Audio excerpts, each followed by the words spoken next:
السلام علیکم ورحمۃ اللہ وبرکاتہ۔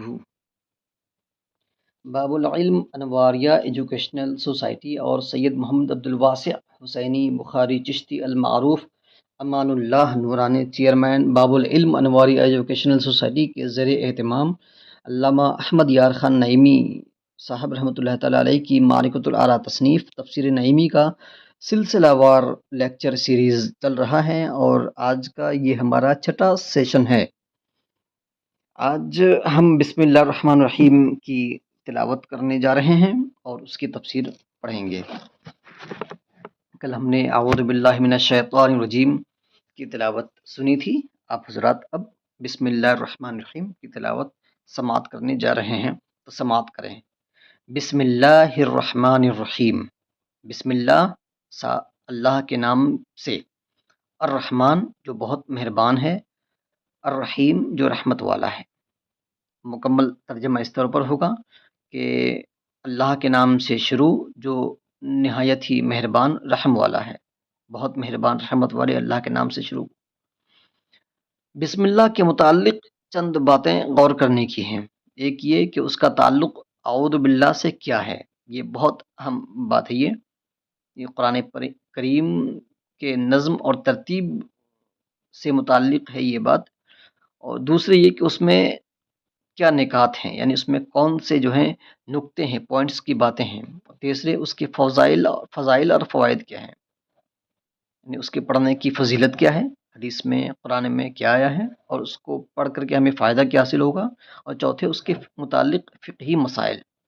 یہی چیزیں ہم نے تقریباً اعوذ باللہ کے بارے میں بھی پڑھا تھا۔ اب بسم اللہ الرحمن الرحیم کے بارے میں سماعت کریں۔ تعلق کیا ہے اعوذ باللہ سے، وہ سماعت کریں۔ بسم اللہ کا اعوذ باللہ سے دو طرح سے تعلق ہے۔ ایک تو یہ کہ اعوذ باللہ میں ما سوی اللہ سے علیحدگی تھی، اور بسم اللہ میں اللہ تعالیٰ کی طرف توجہ اور ما سوی اللہ سے علیحدگی۔ توجہ اللہ سب پر مقدم ہے، اس لیے اعوذ باللہ بسم اللہ پر مقدم ہے۔ دوسرے یہ کہ اعوذ باللہ میں برے عقائد اور برے اعمال وغیرہ سے پرہیز ہے، اور بسم اللہ میں اچھے عقائد اور اچھے اعمال وغیرہ کو رب تعالیٰ سے حاصل کرنا ہے۔ گویا وہ پرہیز کا تھا، یہ علاج ہے، یعنی وہ پرہیز تھا اور یہ علاج ہے، اور پرہیز علاج پر مقدم ہے، اسی لیے اعوذ باللہ کو بسم اللہ پر مقدم رکھا گیا، پہلے رکھا گیا۔ مقدم مطلب پہلے رکھنا۔ پہلے بیماری کو دفع کرنا چاہیے، پھر مقویات کا استعمال کرنا چاہیے۔ مقویات یعنی طاقت پہنچانے والی جو دوائیاں ہیں وہ بعد میں استعمال کرتے ہیں، پہلے بیماری کو ختم کرتے ہیں۔ لہٰذا اعوذ پڑھنا پہلے چاہیے، اس کے بعد پھر جو ہے بسم اللہ بعد میں پڑھنا چاہیے اعوذ کے بعد۔ نکات۔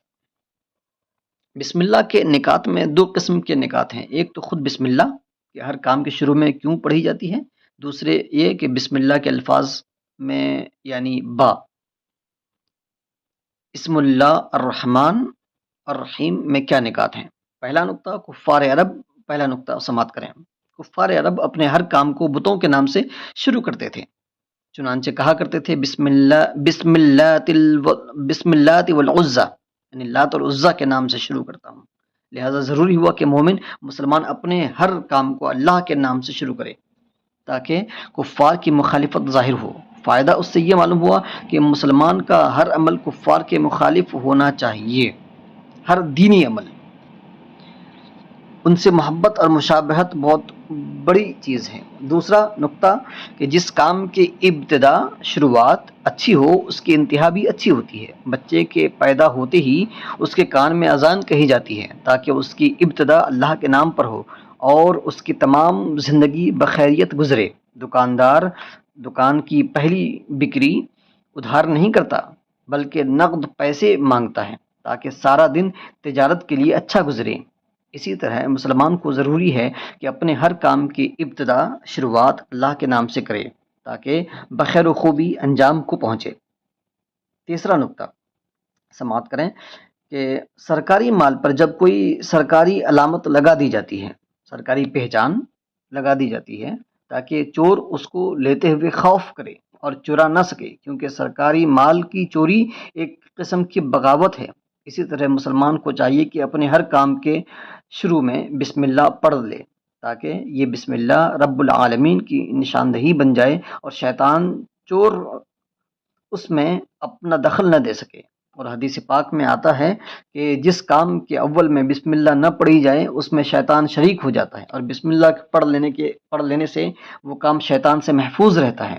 اس کی پوری بحث بسم اللہ کے فوائد میں آئے گی۔ چوتھا نقطہ بھی سماعت کر لیں کہ آدمی جس کا ذکر کرتا ہے اس کو اسی کے ساتھ رکھا جاتا ہے۔ انسان بسم اللہ پڑھے تو انشاءاللہ تعالی دونوں جہان میں رحمت الہی کے ساتھ رہے۔ تفسیر کبیر شریف نے بسم اللہ کے ماتحت ایک روایت بیان فرمائی کہ ایک مرتبہ حضور نبی کریم صلی اللہ تعالیٰ علیہ وسلم نے جناب صدیق اکبر رضی اللہ تعالیٰ عنہ کو اپنی انگوٹھی عطا فرمائی اور فرمایا کہ اس پر کسی نقاش سے لا الہ الا اللہ لکھوا دو۔ صدیق اکبر رضی اللہ تعالیٰ عنہ نقاش کے پاس گئے، یعنی جو ہے نقش کرتے ہیں چیزوں پر، انگوٹھی وغیرہ پر جو نام لکھتے ہیں، ان کے پاس گئے اور فرمایا کہ اس پر لکھ دے لا الہ الا اللہ محمد الرسول اللہ۔ نقاش نے یہی لکھ دیا۔ جب وہ انگوٹھی بارگاہ رسالت میں پیش ہوئی تو اس پر لکھا تھا لا الہ الا اللہ محمد الرسول اللہ۔ ارشاد فرمایا کہ اے ابو بکر یہ زیادتی کیسی؟ عرض کیا یا رسول اللہ، آپ کے نام کو تو میں نے بڑھایا تھا، میں نے یہ نہ چاہا کہ رب کے اور آپ کے نام میں جدائی ہو جائے، یعنی رب کا ذکر ہو اور آپ کا ذکر نہ ہو، لیکن اپنا نام میں نے نہیں بڑھایا۔ یہ عرض معروض ہو رہی تھی کہ جبرائیل امین حاضر خدمت ہوئے اور عرض کیا کہ یا رسول اللہ صدیق کا نام میں نے لکھا ہے، اچھا اس میں یہ لا الہ الا اللہ محمد رسول اللہ اور صدیق ابو بکر صدیق الرسول یا صدیق اللہ ایسا اس میں بڑھا ہوا تھا۔ تو جبرائیل امین نے آ کر کے کہا کہ ان کا نام میں نے بڑھایا ہے، کیونکہ صدیق راضی اس بات سے راضی نہ ہوئے کہ آپ کا نام خدا کے نام سے علیحدہ ہو، تو خدا تعالیٰ اس سے راضی نہ ہوا کہ صدیق کا نام آپ یعنی رسول صلی اللہ علیہ وسلم کے نام سے علیحدہ ہو۔ تو خدا پاک توفیق عطا فرمائے کا ذکر علیہ الصلوۃ والسلام کے ذکر کے ساتھ کیا کریں۔ پانچواں نقطہ، دنیا کے سارے کام حقیقت میں انسان کے لیے زہر قاتل ہیں، کیونکہ یہ رب تعالیٰ سے غافل کرنے والے ہیں، اور اس کا تریاق یعنی اس کا علاج رب کا نام ہے۔ تو جو انسان رب کے نام سے سارے کام شروع کرے گا، خدا چاہے تو اس کا کوئی کام غفلت پیدا نہ کرے گا۔ چھٹا نقطہ بھی سماعت کر لیں کہ جب کوئی فقیر کسی امیر کے دروازے پر جاتا ہے تو بھیک مانگنے کی غرض سے اس کی تعریف شروع کر دیتا ہے، جس سے کہ امیر سمجھ جاتا ہے کہ یہ بھکاری ہے، میری تعریفیں کر کے مجھ سے مانگنا چاہتا ہے۔ تو گویا کہ فقیر کا یہ کہنا کہ گھر والا بڑا سخی اور داتا ہے، مطلب یہ کہ اس کا مطلب یہ ہوتا ہے کہ کچھ دلوا دو۔ اسی طرح سے جب انسان کوئی کام شروع کرتا ہے تو چاہتا ہے کہ رب تعالیٰ سے اس میں مدد مانگے اور اس کے پورا کرنے اور درست کرنے کی توفیق مانگے، تو وہ صاف صاف نہیں کہتا بلکہ پہلے رب کی تعریفیں کرتا ہے، اور اس سے مقصود یہ ہوتا ہے کہ میرے اس نام لینے کی لاج تیرے ہاتھ میں ہے یا الہی، تو ہی اس بیڑے کو پار لگانے والا ہے۔ فقیر حقیر احمد یار خان نعیمی اپنے رب قدیر کی بارگاہ میں اس کے محبوب صلی اللہ علیہ وسلم کا واسطہ پیش کرتا ہے کہ مولا، کہاں مجھ جیسا ضعیف البیان انسان اور کہاں تفسیر قرآن، تیرے ہی نام سے تیرے ہی بھروسے پر اس کام کو شروع کیا ہے، تو ہی اس کو درست فرمانے والا ہے اور بخیر و خوبی انجام پہنچانے والا ہے۔ اور یہ ناچیز بھی اب جو ہے مصنف کتاب یعنی مفسر قرآن حضرت علامہ احمد یار خان نعیمی کی اتباع میں یہ پروردگار عالم کی بارگاہ میں عرض کرتا ہے کہ یا اللہ، ہم نے اس تفسیر کو تیرے ہی نام سے شروع کیا ہے اور تو ہی اس کو ختم فرما، تو ہی اس کو ختم کرنے کی توفیق عطا فرما، آمین۔ ساتواں نقطہ، انسان کو چاہیے کہ ہر وقت اپنی عاجزی اور کمزوری اور نیاز مندی رب تعالیٰ کی قدرت اور رحمت بے نیازی پر نگاہ رکھے۔ اللہ تبارک تعالیٰ کی قدرت، رحمت اور اس کی بے نیازی تینوں پر نگاہ رکھے۔ تاکہ بڑے سے بڑا کام کرنے پر بھی اس کے دل میں یہ غرور پیدا نہ ہو کہ میں نے اتنا بڑا کام کر لیا، بلکہ یہ خیال رہے کہ جو کچھ بھی کیا رب نے کیا، اس کا فضل تھا کہ مجھ سے کرا لیا، اور یہ بات جب ہی حاصل ہوگی جبکہ ہر وقت مولا کی طرف دھیان رہے۔ لہٰذا جب ہر کام کے شروع میں بسم اللہ پڑھ لے گا تو انشاءاللہ کبھی اس میں میں نہ پیدا ہوگی، یعنی میں نے کیا ہے یہ کام، یہ چیز پیدا نہیں ہوگی، بلکہ تو ہی تو میں فنا رہے گا۔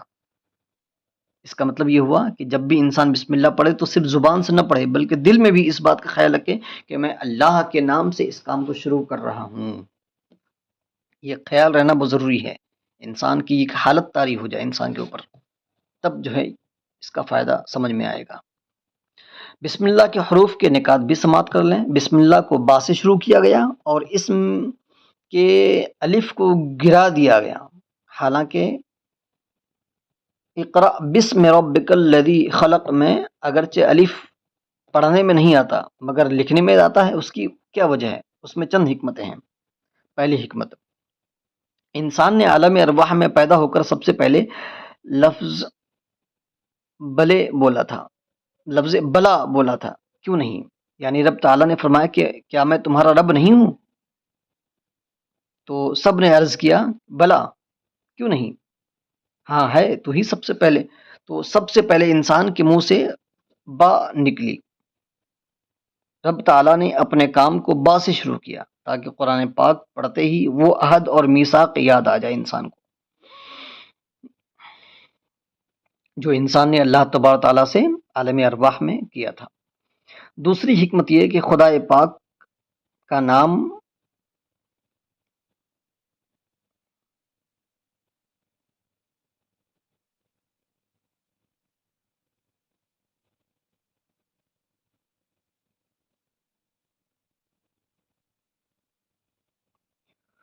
بر اور بار اور باری بھی ہے، اور یہ با سے شروع ہوتے ہیں، تو گویا اس میں رب تعالیٰ کے بہت سارے ناموں کی طرف اشارہ بھی ہو گیا۔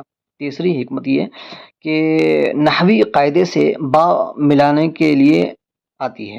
با جو ہے نحوی قاعدے کے مطابق، اگر آپ لٹریچر میں جائیں گے گرامر کے لحاظ سے، عربک گرامر کے لحاظ سے دیکھیں گے تو اس میں یہ ہے کہ با کا جو معنی ہوتا ہے ملانے کے لیے آتا ہے، اس کو کہتے ہیں الصاق کے لیے آتا ہے، یعنی ملانے کے لیے آتا ہے، ٹھیک ہے۔ اور قرآن کی تلاوت کرنے والا بھی رب سے ملنا ہی چاہتا ہے، الف بے تعلقی چاہتا ہے، اس لیے وصل کی حالت میں گر جاتا ہے، تو یہ چونکہ ملنے کا وقت ہے اس لیے با سے ابتدا کی گئی۔ چوتھی حکمت یہ کہ با میں انکساری ہے، با میں انکسار ہے اور الف میں بلندی ہے، لکھنے میں اور بولنے میں بھی، لکھنے میں بھی با جب آپ دیکھیے آپ انکساری ہے اور الف اس میں بلندی ہے، بولنے میں بھی، لہٰذا بندے کے اظہار عاجزی کے لیے با ہی مناسب ہے۔ اسم جہاں بسم اللہ کہا گیا باللہ نہ کہا گیا، جس کے معنی یہ ہوئے کہ اللہ کے نام سے شروع کر رہا ہے، کیونکہ ابھی بندے کی ابتدائی حالت ہے، اولاً نام تک تو پہنچ لے بعد کو ذات تک پہنچے گا۔ دوسرا نقطہ یہ کہ اس میں اس جانب اشارہ ہے کہ جو ابتدائی حالت ہے، اولاً نام کہ جس طرح سے اللہ تعالیٰ کی ذات سے برکت اور مدد حاصل کی جاتی ہے، اسی طرح سے اللہ کے نام یعنی لفظ اللہ سے بھی برکت اور مدد حاصل کی جا سکتی ہے۔ حالانکہ لفظ اللہ رب نہیں، یہ تو کچھ حروف کا مجموعہ ہے۔ جب الف و لام اور الف اور ہا سے مدد اور برکت لینا جائز ہے تو اللہ کے پیاروں سے مدد لینا بھی بدرجہ اولا جائز ہے، کیونکہ وہ ان حرفوں سے تو کم نہیں ہے بلکہ زیادہ ہی ہیں۔ نقطہ مجھ سے بعض بزرگوں نے سماعت کریں کہ مجھ سے بعض بزرگوں نے فرمایا، یعنی صاحب تفسیر فرماتے ہیں، مجھ سے بعض بزرگوں نے فرمایا کہ اسم اللہ حضور صلی اللہ علیہ وسلم کا بھی نام پاک ہے، جیسے کہ ذکر اللہ بھی حضور علیہ السلام کا نام ہے، اسم اللہ، ذکر اللہ، یہ سب حضور کے نام ہیں۔ دیکھیے دلائل الخیرات شریف، اور حضور علیہ الصلوۃ والسلام کو اسم اللہ اس لیے کہتے ہیں کہ وہ اسم وہ ہوتا ہے جو ذات کو بتائے اور ذات پر دلالت کرے، حضور صلی اللہ علیہ وسلم نے بھی اللہ کی ذات کو ظاہر کیا. رب تعالیٰ حضور صلی اللہ علیہ وسلم کا خالق ہے اور حضور علیہ السلام اس کے مظہر اتم. جب محمد ہوئے رسول اللہ تب کھلا لا الہ الا اللہ صلی اللہ علیہ وسلم. نیز یہ کہ باقاعدہ نحوی قاعدے کے مطابق اسم پر سارے فعل اعتماد کرتے ہیں اور وہ کسی پر اعتماد نہیں کرتا، کسی پر بھروسہ نہیں کرتا. دیکھیے مارا کا اعتماد زید پر ہے نہ کہ زید کا اعتماد مارا پر. یعنی زید ہو تو مار پائی جائے گی، یہ نہیں ہے کہ فعل ہو تو زید پایا جائے گا. اسی طریقے سے حضور نبی کریم صلی اللہ تعالیٰ علیہ وسلم سارے عالم کا اعتماد ہیں، بلکہ اعتماد کو بھی آپ پر اعتماد ہے، لیکن آپ کو بجز پروردگار عالم کی ذات کے کسی پر اعتماد نہیں. نیز باقاعدہ نحوی اسم فعل کا محتاج نہیں ہوتا ہے. یعنی جو ناؤن ہے وہ ورب کا محتاج نہیں ہوتا ہے، بلکہ ورب کے جو ہے وہ ورب پر ڈپینڈ نہیں ہوتا ہے، بلکہ فعل اسم کا حاجت مند ہوتا ہے. یعنی ورب جو ہے کسی ناؤن کا ضرورت مند ہوتا ہے، حاجت مند ہوتا ہے. یعنی فعل بغیر اسم کے ملے ہوئے جملہ یعنی سینٹینس نہیں بن سکتا ہے، پورا نہیں ہو سکتا ہے. اور اسم بغیر فعل کے جملہ بن سکتا ہے. یعنی اسم جو ہے بغیر فعل کے بھی جملہ بن سکتا ہے، جملہ اسمی اس کو کہتے ہیں. زید عالم ہے تو اس میں کوئی فعل نہیں، اس کے باوجود جملہ بن گیا ہے. لیکن آپ کو کوئی بھی ایسا فعل نہیں ملے گا جس میں اسم نہ ہو. اسی طرح نبی کریم صلی اللہ تعالیٰ علیہ وسلم عالم میں کسی کے حاجت مند نہیں ہے، ضرورت مند نہیں ہے، بلکہ سارا عالم ان کا محتاج ہے. کہ وہ نہ ہوتے تو کچھ بھی نہ ہوتا. بلکہ حقیقت تو یہ ہے کہ باقاعدہ تصوف کہاں کا اسم اور کہاں کا فعل یہ سب اعتبارات ہیں. اصل حقیقت محمدیہ ہی ہے. یہ سب اسی کے پرتو ہیں، سائے ہیں.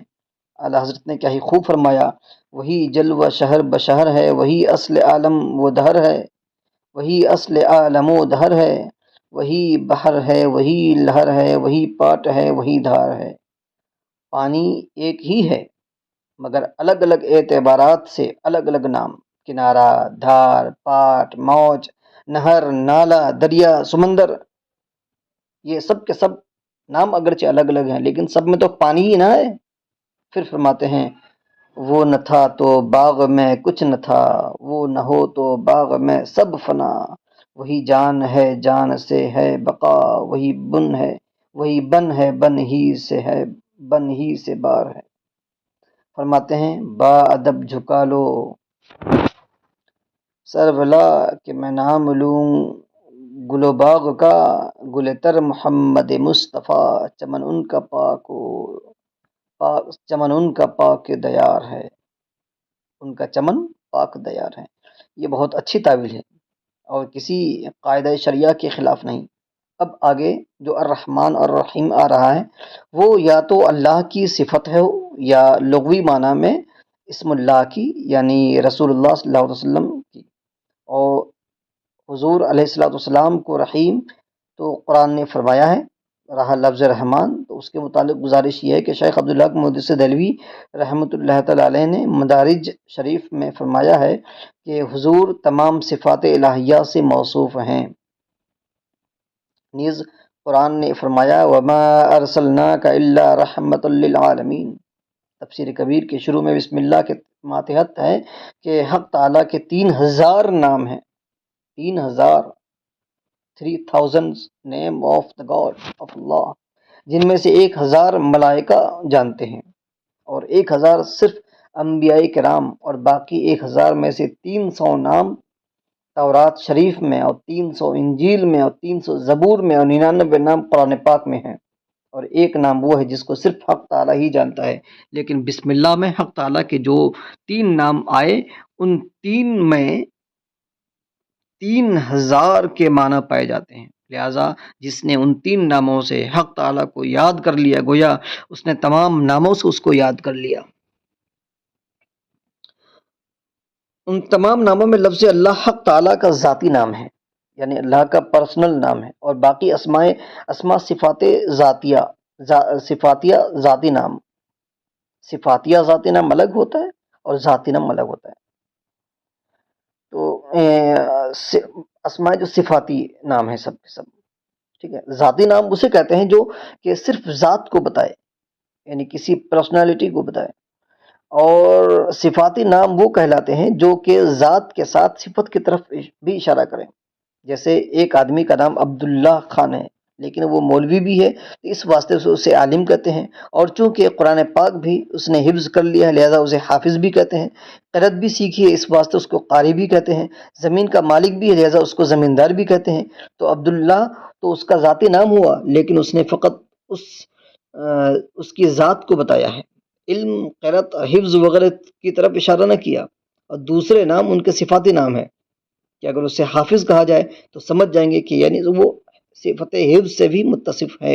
اسی طرح سے اللہ فقط اس کی ذات کو بتاتا ہے، اور باقی علیم، قدیر، رحمان، رحیم وغیرہ اس کے صفات کی طرف اشارہ کرتے ہیں۔ اس میں ذات کی پہچان چند ہیں، ایک تو یہ کہ وہ نام والے کے ساتھ خاص ہو، دوسرے یہ کہ اس میں شرکت نہ ہو۔ دیکھو کہ جو بھی علم سیکھ لے اسے عالم، اور جو بھی قرآن پاک حفظ کر لے اسے حافظ کہا جائے گا، لیکن اس علم اور حفظ کی وجہ سے کسی کو عبداللہ خان نہ کہا جائے گا۔ اس لیے قرآن کریم میں حق تعالیٰ کے بعض صفاتی نام رؤوف، رحیم وغیرہ اللہ کے لیے بھی استعمال فرمائے گئے ہیں، لیکن اللہ کسی کو نہ کہا گیا۔ کسی انسان کو اللہ نہیں کہا جا سکتا ہے کیونکہ وہ اللہ کا ذاتی نام ہے۔ دوسرے یہ کہ اس میں ذات کبھی کسی اسم کی صفت بن کر نہیں آتا، بلکہ صفتوں کا موصوف بن کر، صفت جو ہے یہ موصوف بن کر کے آتا ہے۔ یہ کہہ سکتے ہیں کہ عبداللہ خان عالم، فاضل، حاجی، قاری ہیں، لیکن یہ نہیں کہہ سکتے حاجی صاحب عبداللہ خان ہیں۔ اسی طرح قرآن پاک میں ہر جگہ لفظ اللہ موصوف بن کر تو آیا ہے مگر کسی اسم کی صفت نہ بنا۔ تیسری پہچان یہ کہ اسماء صفات میں زیادتی کمی کا احتمال ہوتا ہے مگر اس میں ذات میں یہ احتمال نہیں۔ مثلا یہ کہہ سکتے ہیں کہ فلاں شخص سے زیادہ عالم ہے، اس سے زیادہ قاری ہے، اس سے زیادہ مالدار ہے، لیکن یہ نہیں کہہ سکتے کہ اس سے زیادہ عبداللہ ہے۔ اسی طرح سے حق تعالیٰ کے دوسرے بعض ناموں میں تفضیل وغیرہ کے صیغے بن سکتے ہیں، مثلا اللہ تعالیٰ عالم بھی ہے اور علام بھی، قادر بھی اور قدیر بھی، لیکن لفظ اللہ کی نہ تفضیل ہے، نہ تفضیل بنے، نہ مبالغہ اور نہ صفت مشبہ وغیرہ۔ اس فرق کا بہت خیال رکھنا چاہیے۔ اس میں اختلاف ہے کہ اللہ تعالیٰ کسی اور لفظ سے بنا ہے یا نہیں، مشتق ہے یا جامد ہے۔ بعض علماء اکرام فرماتے ہیں کہ یہ مشتق ہے، اور بعض کہتے ہیں کہ جامد۔ مشتق کہنے والے فیصلہ یقینی نہ کر سکیں کہ کس لفظ سے مشتق ہے۔ بعض نے فرمایا کہ الہ سے بنا ہے جس کے معنی ہے سکون اور چین اور قرار، اور چونکہ حق تعالیٰ کے ذکر سے سب کو چین اور قرار آتا ہے اس لیے اس کا نام اللہ ہے، یا اس لیے کہ ہر ممکن چیز واجب پر ختم ہوتی ہے اور قرار پکڑتی ہے، تو تمام عالم کے متعلق سوال ہو سکتا ہے کہ اس کو کس نے بنایا، لیکن اللہ کے متعلق یہ سوال نہیں ہو سکتا کہ اس کو کس نے بنایا۔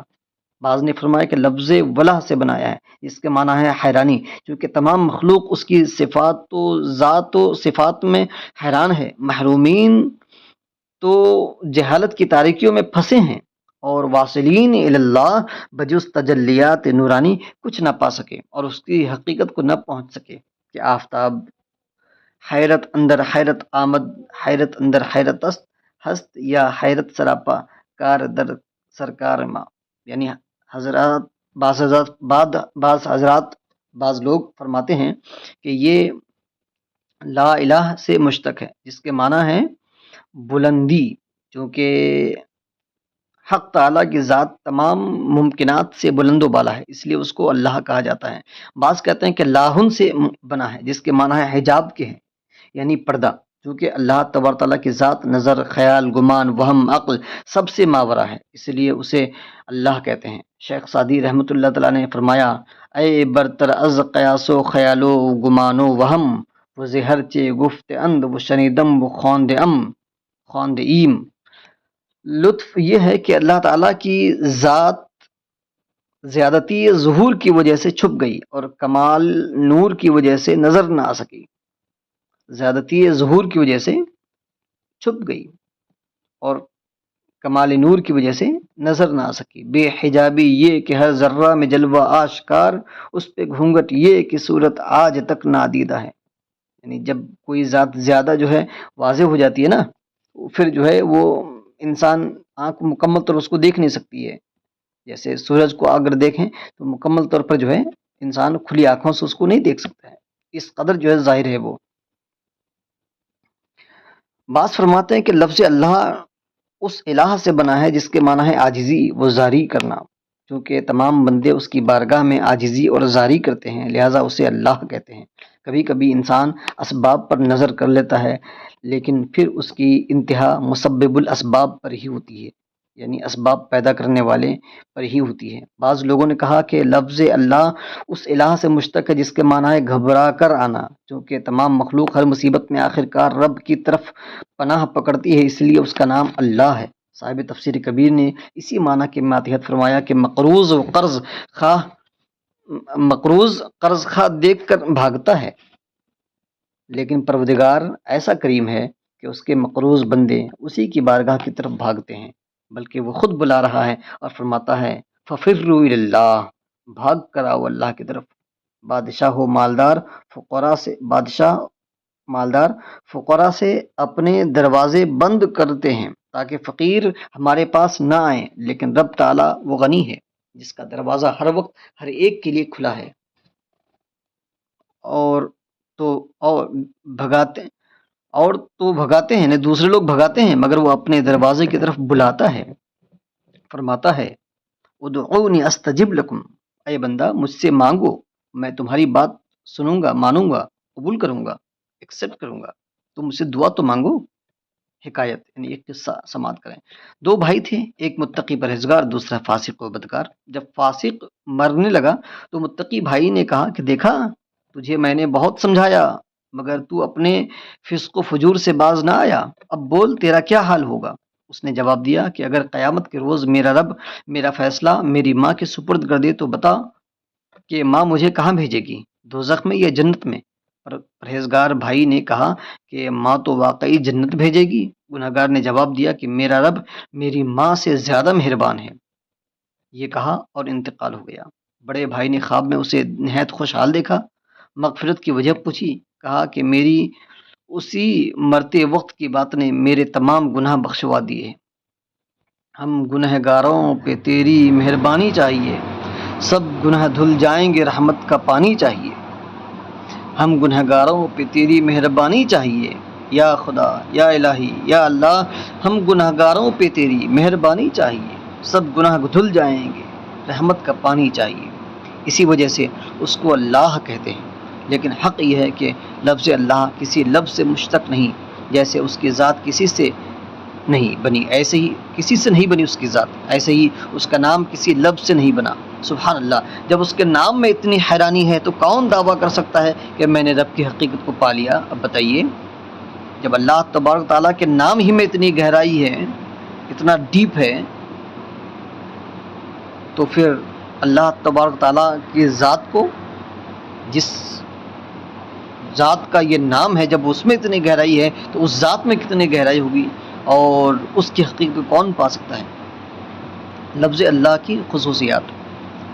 تفسیر کبیر میں بسم اللہ کی تفسیر میں فرمایا کہ لفظ اللہ میں چند خصوصیتیں ہیں، بہت ساری کوالٹیز ہیں۔ ایک یہ کہ لفظ اللہ رب کی ذات پر دلالت کرنے میں حرفوں کا محتاج نہیں، الف کو گرا دو تو اللہ رہتا ہے، وہ بھی ذات کو بتا رہا ہے۔ حق تعالیٰ فرماتا ہے وَلِلَّهِ جُنُودُ السَّمَاوَاتِ وَالْأَرْضِ، اگر اس کا پہلا لام بھی گرا دو تو لہ کی شکل میں رہتا ہے، یہ بھی اسی ذات کو بتا رہا ہے۔ فرماتا ہے لَهُ الْمُلْكُ وَلَهُ الْحَمْدُ، اور اگر دوسرا لام بھی گرا دیں تو فقط ہا باقی رہتا ہے، وہ بھی اس ذات الہی کو بتا رہا ہے، لا الہ الا ہو۔ جس طرح سے اس کا نام حروف کا محتاج نہیں ہے، ایسے ہی اس کی ذات کسی کی محتاج نہیں ہے۔ دوسری خصوصیت یہ ہے کہ خدا کے دوسرے اسما خاص صفتوں پر دلالت کرتے ہیں، جیسے لفظ اللہ ساری صفتوں پر، جس نے اللہ کہہ کر پکارا اس نے گویا ساری صفتوں سے پکارا، کیونکہ اللہ وہی ہے جس میں ساری صفتیں موجود ہوں۔ آج کی یہ گفتگو ہم یہیں پر ختم کرتے ہیں، انشاءاللہ تعالی آئندہ سے ہم اس کو پھر پڑھیں گے، کیونکہ ماشاءاللہ بسم اللہ شریف کے فضائل اور مزید جو ہے اس کے فوائد پر جو ہے مکمل گفتگو ہونی باقی ہے، تو ہم انشاءاللہ آگے اس کو پڑھیں گے۔ اتنا ہی آج کافی ہے۔ السلام علیکم ورحمۃ اللہ تعالی وبرکاتہ۔